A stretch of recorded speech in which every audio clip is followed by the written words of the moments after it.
Tonight on Here and Now, a cybersecurity breach has delayed the start of classes at MUN's Grenfell campus. The university is now working to get its systems back online while experts conduct a forensic investigation into the cybersecurity breach. 2024 is going to be an interesting year. What does the Premier have in store? I sit down with Andrew Furey coming up. This is CBC Here and Now.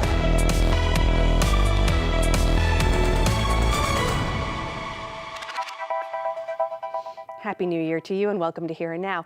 I'm Heather Gillis filling in for Carolyn Stokes. Our top story tonight, there's still very little information about a cybersecurity breach at Memorial University. The university says it became aware of an IT issue at the Grenfell campus in Corner Brook on Friday.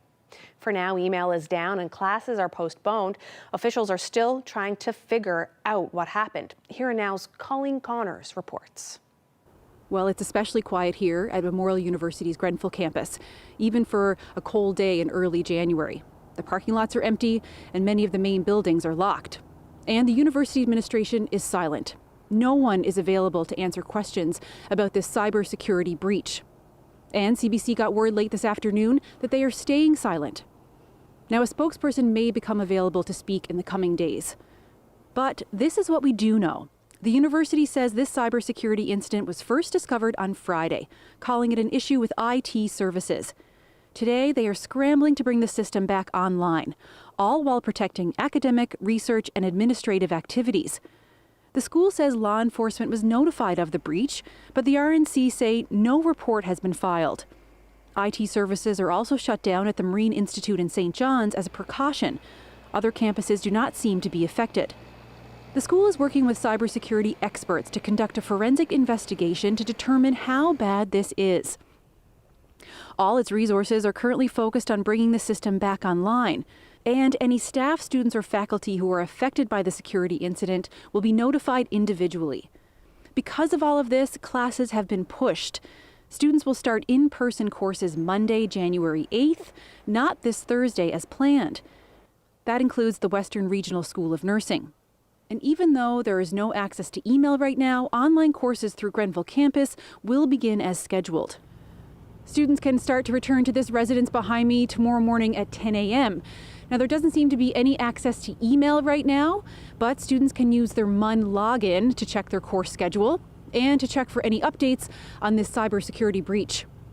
Colleen Connors, CBC News, Corner Brook. In St. John's, a small group of protesters gathered outside Her Majesty's Penitentiary earlier today. They say they were provoked by the provincial government's plan to go back to the drawing board and design a new prison. In late December, the province issued a new request for qualifications to build a replacement for the more than 150-year-old prison. And it's because of the high price tag for proposals on it. Protesters are calling for the quick construction of a new prison where inmates can have much-needed rehabilitation services. I'm here to protest HM Penitentiary. I was born and raised on Shea Heights, and I was in and out of this prison for probably 20 years.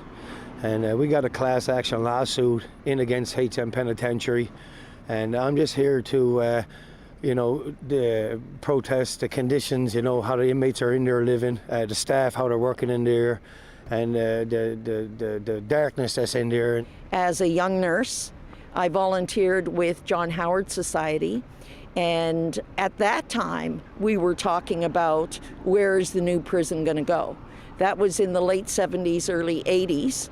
It's now 2024. The plan has been all put on hold, and we're starting from scratch again. I've been in HMP quite a few times. The conditions are deplorable. The treatment options are extremely limited. Right now, people are being extremely victimized in our prison system, and that is going to be counterproductive in the long term. A new prison was first announced in 2019 and was expected to be completed this year or next, but the change in plans is going to further delay the project. The province says construction for a new one will begin in 2025 and take 3 to 4 years to complete. And heavy equipment was used for another break-in in St. John's. Thieves smashed into the Avalon Mall sports check with a loader early this morning. The break-in was reported to the RNC around 5 o'clock in the morning.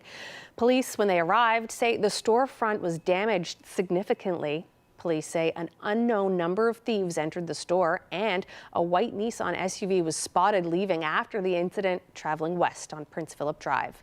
The loader, however, was left at the scene. The RNC say they're now looking for security footage from between 4 and 5:30 this morning. To sports now, the Professional Women's Hockey League dropped the puck for the very first time yesterday, and a young St. John's player was on the ice. Number 22 from St. John's, Newfoundland, Maggie Connors. There you see her. Maggie Connors suited up for the PWHL Toronto, playing on a line with two-time Olympic gold medalist Natalie Spooner. The 23-year-old Connors had 2 shots on goal in a shutout loss to New York. But despite that loss, Connor was named Player of the Game for her team.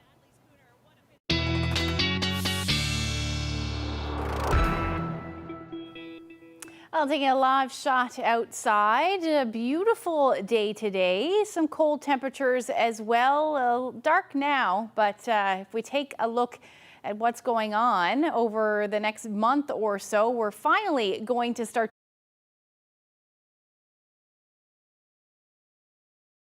of about, oh, there we are, gaining upwards of about 58 seconds of daylight each day at this moment. In a week, we'll start to see that sunset closer to 4:30. And by the time we get to March 10th, we're looking at that sunset at about 7 p.m. In a month from now, though, the good news, that's our first day that we will see that sunset past 5 p.m. So, like I said, a quiet day today for the most part. Not a whole lot going on.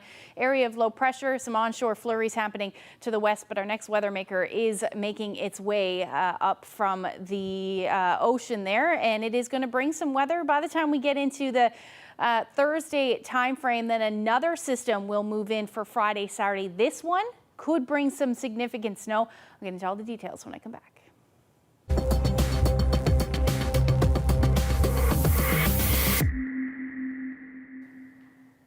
The town of Paradise is paying $360,000 for sand. It's for the upcoming 2025 Canada Games, where the town will host both lacrosse and beach volleyball. The sand will come from Nova Scotia, from one of 2 approved suppliers in the country. After the Games, it's going to stay permanently in the 4 volleyball courts in Paradise Park. Paradise Mayor Dan Bobbitt said that, plus the economic spin-off for the entire region, makes the investment worthwhile. Those specifications come from Volleyball Canada.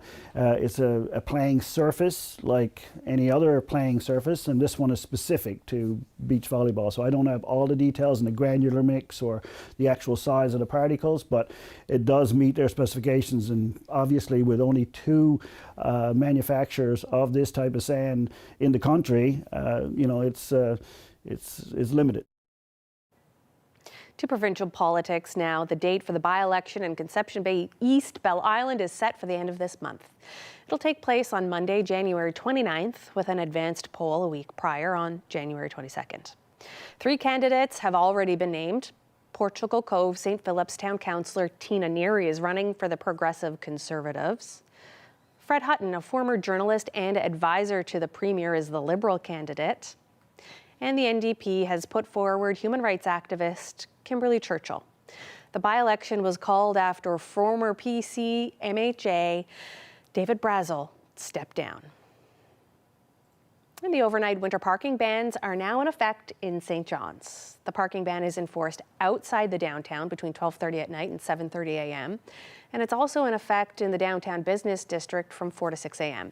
Tickets could be issued to vehicles parked on the streets during the ban, and vehicles impeding snow removal could be towed and impounded at the owner's expense. The ban is going to be in effect until April 5th. And there's a recall on a popular baby food nationwide over a possible bacteria contamination. Enfamil is recalling its Nutramygen A+ LLG hypoallergenic infant formula. The company says it may be contaminated with a deadly bacteria. The Canadian Food Inspection Agency says it can cause serious infections, and the group recommends throwing that formula out or returning it. More information can be found on Health Canada's website or the company's. Well, a sewing class in Labrador is making all sorts of projects. That's thanks in part to an overwhelming amount of donations from across the world. The teacher behind it hopes students can learn life skills and maybe even find a new passion. Here's Here and Now's Heidi Adder. It's careful work as these grade 10 students work to finish up some hats. 19 students have learned how to sew this semester, both by hand and using one of 3 Singer machines. It's all part of a recently restarted textile and sewing class at Lake Melville School in Northwest River. It's more fun than doing science and math and English. Teacher Heidi Jackson wanted to restart the class, but she needed fabric donations to make it work. Jackson put out a call to the public, and people responded. The call for donations have gone beyond my measures of what I thought we could get. We are very grateful for everything that everybody's donated. People donated from Newfoundland, British Columbia, and as far away as New Zealand. Now the boxes are piled in Jackson's main classroom and used in the lab so they have enough space. Students have made drawstring bags, embroidery projects, hats, traditional Inuit crafts, and more. As the gym teacher, I see a lot of students that really like coming to gym, and then I also see those kids that don't enjoy that. So I thought it was a nice time to give those students a class maybe where they can find their interest and give them something to look forward to. Like I see a lot of kids come to gym looking forward to. Jackson says they'll have enough fabric for this year and to run the course again in the future. She hopes it's a chance for students to learn life skills, but also find a potential new passion. Yeah, I think it's good for students to get a break from doing written work and do hands-on stuff as well. With students now back in class for the new year, Jackson hopes to show them how to craft their own pajama pants and even work together to make a class quilt, with each student getting to showcase their creative side. Heidi Adder, CBC News, Northwest River. Well, we've got a quiet day or so, then things start to get busy as we head towards the weekend. 1, 2, maybe even 3 systems affecting us. I'll get into all the details when I come back.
New Year's resolution?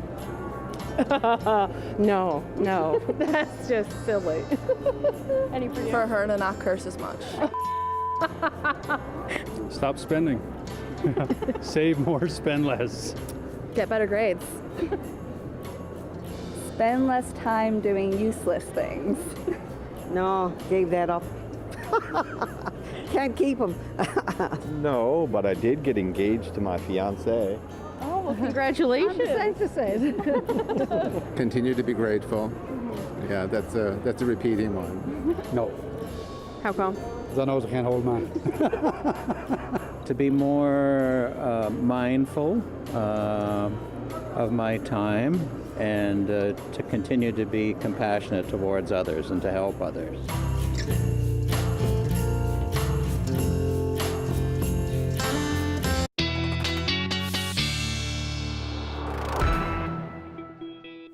Speaking of New Year's Day, this is what was happening on Topsail Beach in CBS yesterday.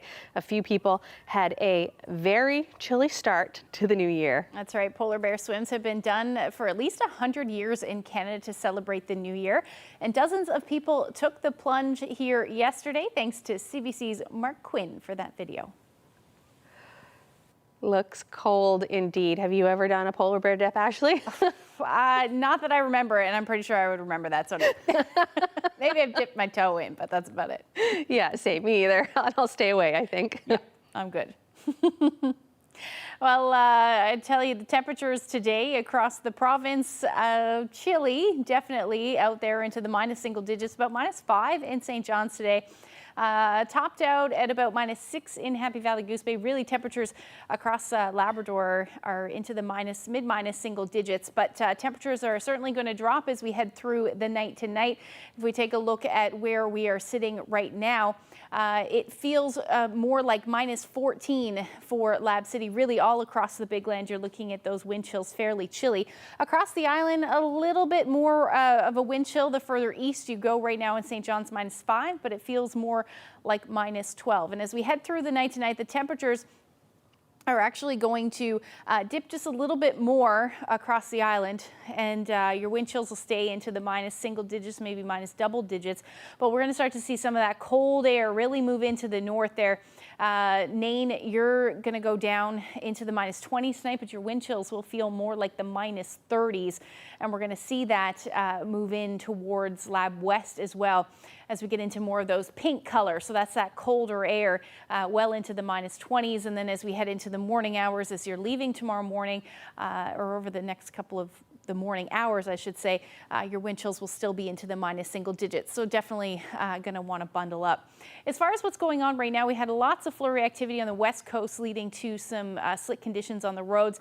As of now, we've got some flurry activity between Goobies and about Gander. So we could see some conditions a little slick there on the highway as well. So definitely keep that in mind over the next couple of hours. Other than that, that's where we should see most of the activity for this evening anyway. We'll see some flurries still for the west coast, northern peninsula. Really, most of Labrador will see those flurries tonight. And temperatures, again, not really moving a whole lot into the minus single digits, but those -20s, the story up across Labrador.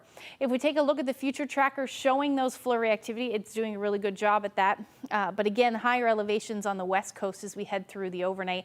By the time we get into the morning, likely going to see some clearing break, certainly some peaks of sun in the mix, and then into the afternoon hours, again, still on the west coast, looking at that potential for a few flurries. General clearing up across Labrador after you see some flurries in the morning as well. But for the most part, it's going to be a quiet Wednesday. Then we watch the next system. This one at this point, still a lot of disagreement for it only being, just over 24 hours away. But we likely will see some showers. There may be some snow in the mix there by the time we get into Thursday morning as well. But definitely affecting eastern portions of the island, particularly the Avalon through Thursday. But we may see some of that snow work its way up across the northeast coast as well. Again, it completely depends on the track of the system and then how much cold air is in play there. But this one, if you do have any travel plans on Thursday, you're going to want to keep an eye on that one. Temperatures tomorrow will stay on the plus side for most of eastern Newfoundland, hovering around 0 or +2. That will be a little cooler through central west coast as well. Again, you're looking at some breezy winds, about 40 kilometers per hour, but that chance of flurries definitely in the higher elevations. You could pick up a couple of centimeters with that one. And then for Labrador, for the most part, hanging on to those cold temperatures for the north and the west, with sunny conditions though, so beautiful, but we still have those single-digit temperatures and the potential for some flurries for the southeast. Now, our next weather maker moving in, like I said, we're looking at kind of a 1, 2, 3 punch over the weekend and into next week. So there's our Thursday system. That's the one that's showing a bit more snow for your Thursday, but into Friday. Our next weather maker moves in. This is one model's interpretation, but this one's showing we could see some significant snow in the Friday to Saturday time frame. But again, it will completely depend on the track of the system. But if we do see this, we'll see this continue through Saturday with some windy conditions as well. Mostly eastern Newfoundland and along the northeast coast will be affected by this one, but we'll break the rest of the long range forecast down for you when I come back.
It is a real-life sea monster. Like, it makes the real world shimmer with a sense of the wondrous.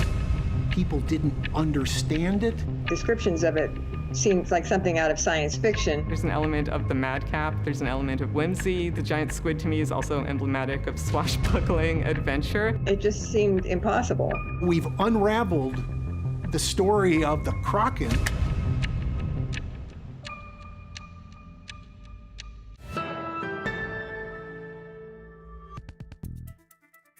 Well, it's the start of a new year and time to look ahead. Is this a year that we will have a new hydro deal with Quebec? Will there be an election this year? Well, I don't know, but my next guest probably has some idea. Premier Andrew Furey, thanks so much for joining us and Happy New Year. Happy New Year, Peter. I want to start with something on a lot of people's minds because people are opening their Christmas bills, they're thinking about money, and they're thinking about the cost of living. Right now, who do you think needs the most help in Newfoundland and Labrador because of the rising cost of living? Well, I think, the cost of living impacts all Newfoundlanders and Labradorians, regardless of class. It is truly impacting everybody. Of course, the impact is greater proportionally to the middle and lower income brackets. But the cost of living is impacting everybody. And even though the forces that have created the pressures of cost of living are beyond the reach of the provincial government and frankly, to be fair, beyond the reach of the federal government at times, we as a government have tried to develop and employ local solutions, real solutions for real people to meet the challenges that families face. One of the things that is in some provincial control is the issue of housing. Yeah. We've seen the Canadian Mortgage and Housing Corporation saying that we need 60,000 additional units. Over the last couple of years, sort of the best we've been able to do is 1,500 new units. You have a 5-point housing plan. But is that going to be enough to get us to 60,000? Things like cutting the HST on Sure, yeah. new rental units, things like that? Yeah, I mean, the real answer is nobody knows for certain. We had to react with this 5-point plan.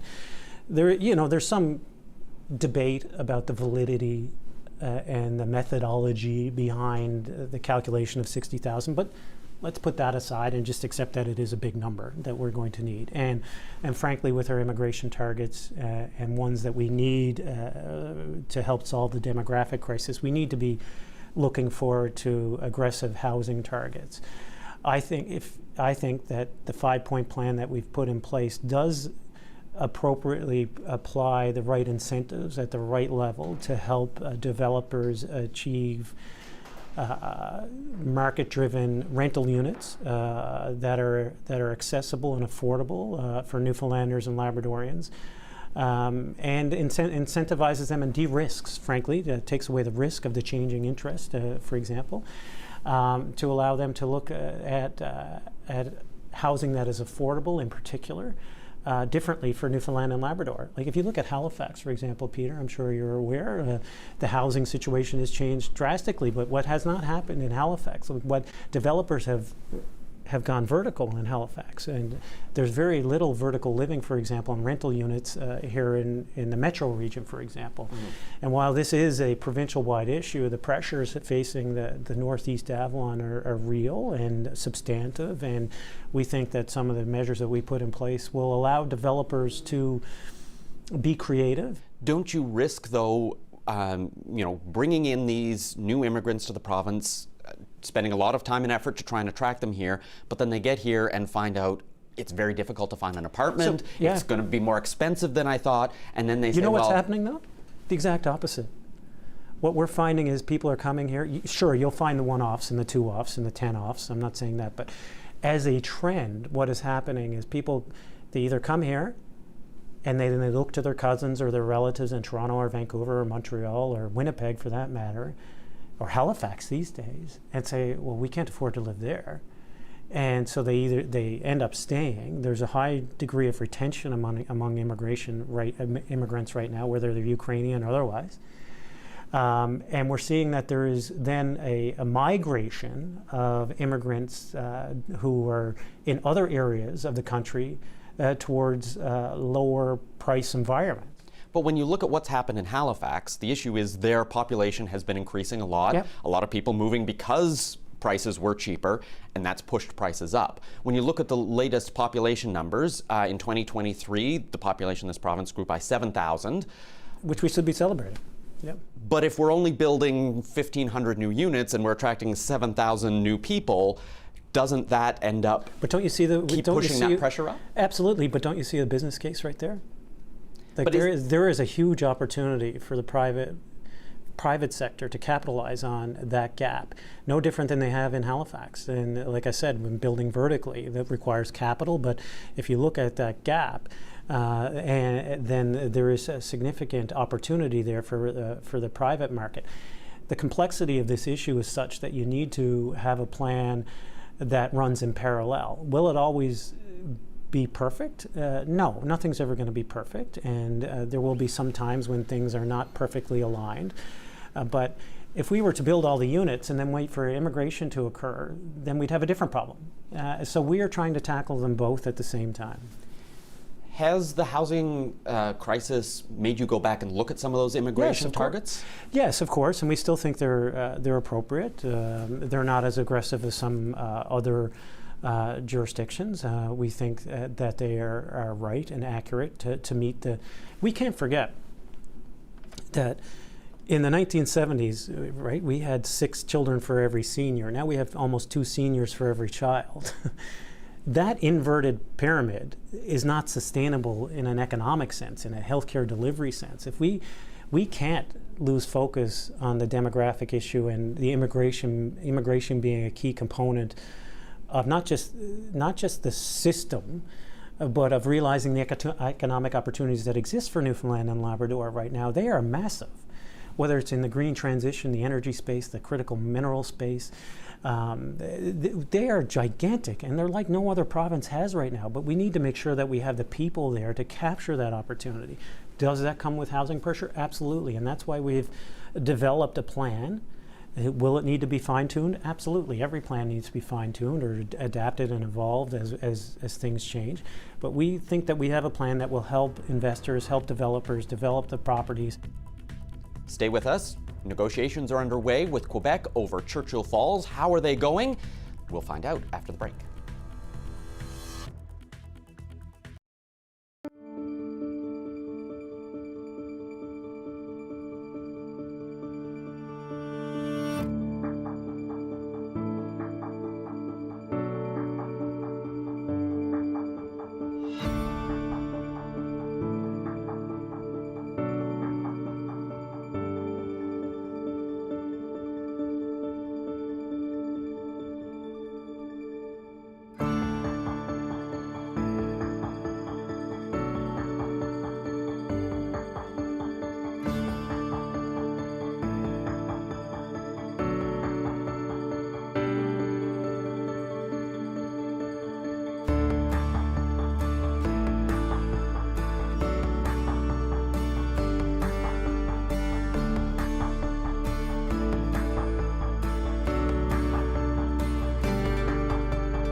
not a lot to do here except play music and have a good time, you know. Yeah, you know, unemployment breeds creativity. You know, when Friday came around, it wasn't like, oh, what are we going to do? It was just like, okay, who's playing at the hall tonight? Just when that, you know, Seattle thing was just affecting like the radio and stuff, there was this whole amazing scene that was happening here. We just really wanted to sound like what we were listening to. What had been a vibrant underground scene at that particular point exploded. He was the one who was organizing most of the shows. He was this enigma that just lived at CHMR. I don't know what made it so special then, but it was special.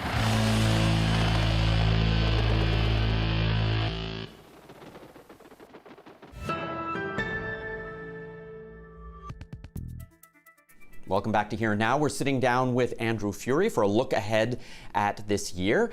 And I guess one of the questions people have is, how is the negotiation going with Quebec over Churchill Falls and Gull Island? Because it's been almost a year now that you know, the two provinces have been sitting down to try and hash this out.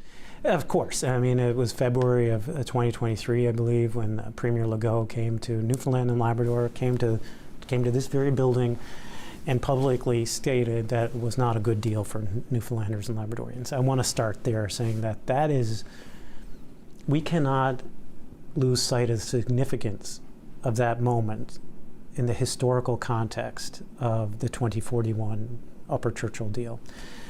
That said, certainly not going to negotiate in public. I don't think Newfoundlanders and Labradorians want me to do that. I don't think it would be responsible to do that. We're not hiding. Like, I know that some other political figures have suggested that we're hiding the negotiation. We've been very public about it. The Premier was here. We had the 2041 task force available to us that provided a report, so that was all very public. What I will say, and I'm happy to say, is I am very confident in our position. If you look at what Mr. Sabia has said from Hydro-Quebec recently, they have a very aggressive green agenda in Quebec. They are looking to add an additional 10,000 megawatts over the next 10, 15 years, whatever the time. Which would be like adding 2 Churchill Fallses. That's right, into the 2 system. Churchill Falls into the system. You have to question where they are getting that. So as a result, Newfoundland and Labrador is in a very strong position. We have, right now, the energy is cost, as you know, is 0.2 cent kilowatt hours, essentially free. There's very little return to the province, if any, statistically to speak of. So this represents an incredible opportunity for us moving forward. That said, we will not do a deal that is not the best deal for Newfoundlanders and Labradorians. So I would think that there is a willingness to try to come to a good deal. But if that doesn't reflect what is best for Newfoundland and Labrador moving forward, then there will be no deal on my watch. There is a lot of incentive on both sides. As you said, from Quebec's side, there's the incentive of they need to secure more power. Newfoundland and Labrador side, try and secure a better deal, a fairer rate. An economic fiscal deal, yeah. Absolutely. So there is a lot of incentive. Do you think there will be a deal this year? Well, I think there's a window there. Windows open and close for all kinds of reasons, some predictable, some not, some political, some not, some fiscal, some not, some economic, some geopolitical. There is definitely a window right now. And I am excited to see if that window can be capitalized on, but it will only occur if it's a very good deal, for the best deal for Newfoundland and Labrador. So, seems a bit like you're trying to play it cool. Not trying to play it cool, but we're not going to negotiate in public. But I think what is very public is the position that Quebec finds itself in from an energy perspective. So there's pressures externally from their customers. There's pressures internally from greening their own grid. There's pressures domestically, industrial speaking, from some of their industrial customers, presumably. And on top of all of that, Mr. Legault has a very aggressive and admirable industrial agenda, battery plants and other things. Like, where's the power coming from? And so right now, as you know, as people at home I'm sure know, Churchill Falls represents 15% of Hydro-Quebec's capacity. And I am not playing it cool, but I am comfortable in our position. And as I said, in Quebec, as I said to the Premier, he's going to have to show us the money.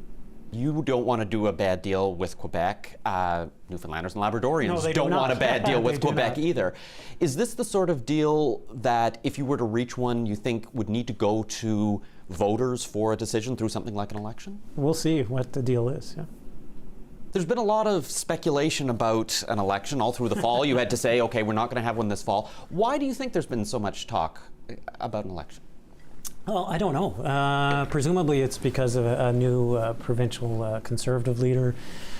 Usually leadership races start to drive speculation about elections. I mean, presumably that's part of it. I would think a realization of 2041 being potentially 2024. That's probably driving some speculation. Now, we have a fixed date election law in this province. Do you plan to follow it?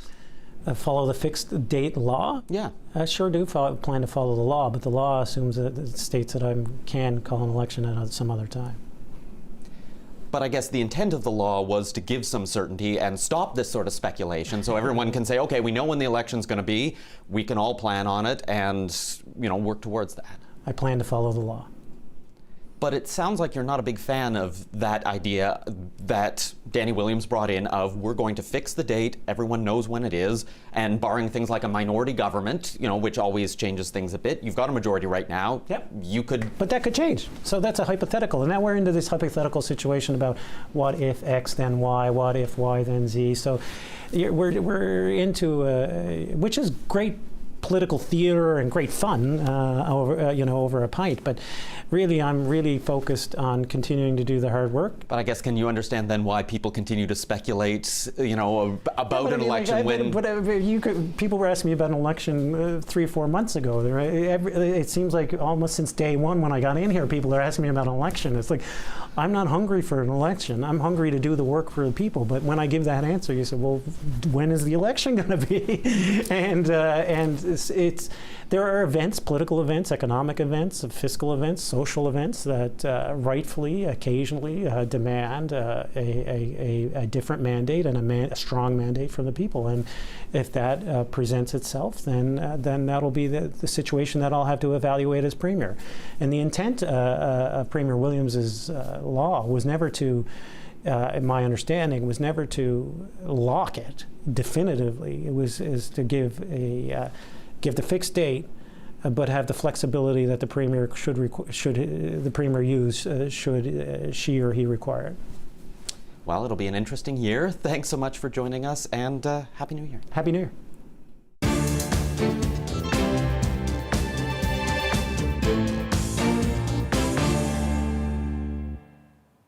In Japan, officials are warning of ongoing aftershocks and possibly more earthquakes. Northwestern regions of the country's main island were rocked by a 7.6 magnitude quake yesterday. Aid and rescue efforts are continuing. At least 55 people are reported dead and 17 suffered serious injuries. Tens of thousands of buildings are also destroyed, and in some areas, people are being told to stay away from their homes because of the ongoing danger. Roads, power, water, and communications remain out in many areas. Still with news from that country, 5 members of Japan's Coast Guard have died in a fiery plane collision at an airport in Tokyo. The crew had been dispatched to deliver aid to the earthquake zone. The Coast Guard's Dash 8 was hit by an incoming Japan Airlines A350 passenger jet. Both aircraft caught fire. All 379 passengers and crew aboard the airliner were able to get off the plane. 17 people were hurt. The only survivor on the Coast Guard plane was the captain. The cause of the crash is under investigation. Back in this country to sports now. It was a stunning upset and a heartbreaking loss for Canada at the World Junior Hockey Championship in Sweden. Canada fought back from an early deficit in the quarter-final game against Czech Republic, but in a tied game with just seconds left in the third. Here's what happened. Fremont works in, drops it back to Beher. And now Stenzel shot scored! Stenzel with a shot that deflected by Rousseau. And with 11 seconds to go in the third, the Czechs have retaken the lead. The Czech Republic hung on for a 3-2 win. It's the first time they've ever beaten Canada in the medal round at the World Junior Tournament. Canada is now eliminated without a chance to win a medal.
Well, we are back from the holidays, so let's take a look at who is celebrating their birthday or a wedding anniversary, starting with Bob and Pat Taylor of Corner Brook celebrating their 54th wedding anniversary.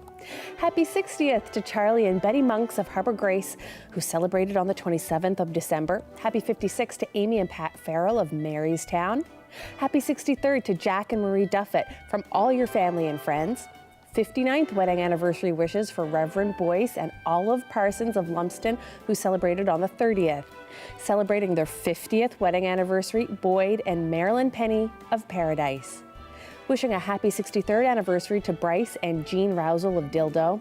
Bert and Betty Quigley celebrated 56 years of marriage on the 27th with champagne and orange juice with their family. Happy 50th wedding anniversary to Sharon and Wilmore Rogers. That was on the 29th. Bill and Brenda Dix of Bain Harbor married 50 years on the 27th. Eric and Bridget Way celebrated their 56th on the 23rd.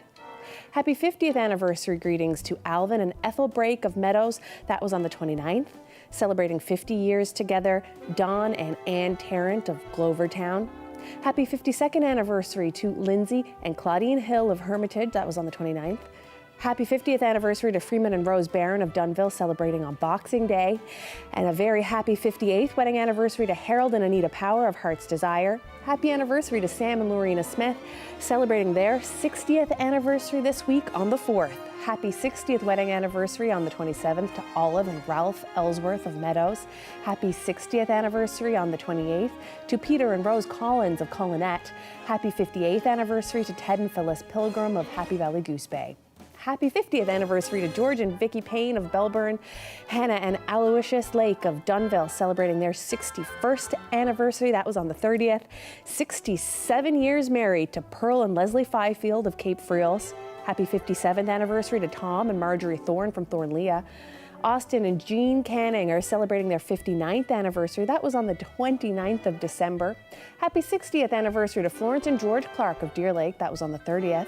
Happy 59th wedding anniversary to Marie and Dan Foley of Tilting, Fogo Island. Happy 64th anniversary to Ella and Clayton Frampton, formerly of North Harbor, Placentia Bay. They celebrated on the 28th. Happy 53rd anniversary to Doug and Gertie Pike of St. John's. That was on the 30th. Happy 61st anniversary to Hiram and Doris Lemoyne of Port-aux-Basques. That was on New Year's Eve. Happy anniversary to Marianne and Frank Durnford of Isle Mort, celebrating their 56th wedding anniversary. Happy 57th anniversary to Stanley and Rose McDonald of Ramia. Happy 56th anniversary on the 29th to Calvin and Anita Jackson living in Paradise. Happy 58th to Maxwell and Marina Warren of Dildo. Happy 59th to Leo and Joyce Galton of Bain Harbor. Malcolm and Sarah Rogers from Trinity Bay celebrating 57 years married. Happy 62nd anniversary to Adam and Bride Millie from Campbellton. They celebrated on the 29th. And happy 70th wedding anniversary on the 29th to Bob and Caroline Chalk of Charlottetown, Bonavista Bay. Happy 50th anniversary to Arthur and Sylvia Hall in Labrador City. Alvin and Mildred Tucker of St. John celebrating 61 years married. That was on the 29th. Stafford and Madeline Canning of Grand Falls, Windsor celebrated their 58th wedding anniversary. Now on to our birthdays. Bernice Robbins is celebrating her 91st birthday tomorrow. Frances Taverner of Corner Brook was 102 on December 26th. Happy birthday to you. Happy 91st birthday to Ralph Janes of Codroy. Greeting from your family. Happy 90th birthday to Gloria McCormack from St. John's. And Eloy Bishop of Carbonear celebrated his 91st on the 27th. Wallace Fowler of St. John celebrating his 90th birthday in Alberta with family. Happy 90th to Ray Norman of Bay Roberts. Happy 94th to Frank Gale of Stephenville. Happy 98th to Ivy Roberts Edgecombe. Jessie Collier has celebrated her 100th birthday on December 28th, formerly of Indian Islands, Notre Dame Bay, now in St. John's. Happy 94th to Roy Bishop of Goulds, and happy birthday to Matilda Green, who is celebrating her 91st on the 29th. Wishing Honor Hounsel of Wareham a happy 90th birthday as well, celebrating on the 29th. And birthday greetings to Agnes Crew of Ramia, who will celebrate her 104th birthday. That's today. Well, happy birthday and anniversary to each and every one of you. Ashley's here with the weather now. A little bit of uncertainty for a bit later in the week. Could it be snow? Could be rain? Yeah, we've had fairly quiet weather, you know, with the exception of a few systems here and there bringing some snow. But it does look like in the forecast we've got a bit of a little busier weather pattern going on. So let's take a look at what's going on. We'll start with your Wednesday evening into Thursday. So tomorrow looks fine, but by the time we get into Thursday morning, and a couple of areas of low pressure over the next couple of days are going to pass just east of Newfoundland. So this one, Thursday morning, looks like it will just skirt the Avalon. The disagreement is how this starts. Is it going to start with some snow, or are we going to see some milder air into that system, and then we'll see mainly rain? There's, like I said, a bit of a disagreement. At this point, most of the models are pointing at the fact that it will be more wet than snow through the day on Thursday, but that will move through fairly quickly. Temperatures will play a role in this as well. At the moment, I have us sitting around 0 degrees in St. John's, but that temperature, even a degree warmer than that, will mean more rain than snow. We'll see flurries through central west coast around -3. Again, some flurries for you as well, but up across Labrador, some cold air settling in, sitting anywhere from about -12 to about -16 as the daytime highs. Now, Thursday evening into Friday, the next system moves in again, tracking a little bit further east at this point, but this one looks like it could bring some more snow with it. We're talking potentially more than 20 centimeters, but again, it will all depend on the exact track of the system. So our temperatures again hovering around the 0 degree mark, maybe a little bit below for central west coast, and hanging on to those cool temperatures up across Labrador as well, even dipping into the -20s as your daytime high in Lab City. Now, where's the disagreement coming from? It's all about the model track. So at this point, I've got two things here. The blue, which is on the bottom of this system, and then the Euro is the orange. And if I move forward in time, by the time we get into Thursday evening, you see where the center of that low is, just to the south for the GFS, and the Euro a little bit further east. That's pulling that either colder air in or the warmer air in. So it really all depends on the track. By the time we get into Friday, this disagreement, I should say, is even greater. So the Euro a little closer to us, the GFS a little further south. That solution would keep the snow well offshore, but the Euro bringing some heavier snow to us. So again, going to have to keep an eye on the forecast. If you have any travel plans over the next couple of days, you're going to want to keep an eye on it. The third one coming Monday, and you can see just how big and great this disagreement is. So definitely keep an eye on the forecast. But one thing I can tell you, though, as we get into Saturday and Sunday, temperatures are going to be cool. Windy conditions on Saturday will likely lead to some fairly chilly wind chills as well. And then we're looking for western Newfoundland quieting down for the weekend, eastern Newfoundland quieting down for the weekend, and that's the story up for Lab West, where you see your temperatures in the -teens. Speaking of Lab West, this great shot from the sunrise this morning in Little Walbush Lake. Thank you to Keith for that photo. If you have any weather photos you'd like to share with us, you can send them to my Facebook page or email them to nophotos@cbc.ca. That's the best place. That's a nice photo, isn't it? Love the golden sun. The golden hour. And it looks like our days are starting to get a little bit longer now as well. Yeah, we had a minute for now. Further into winter, and then hopefully soon enough spring. That's right. It'll be here before we know it. Snap our fingers and it'll be done.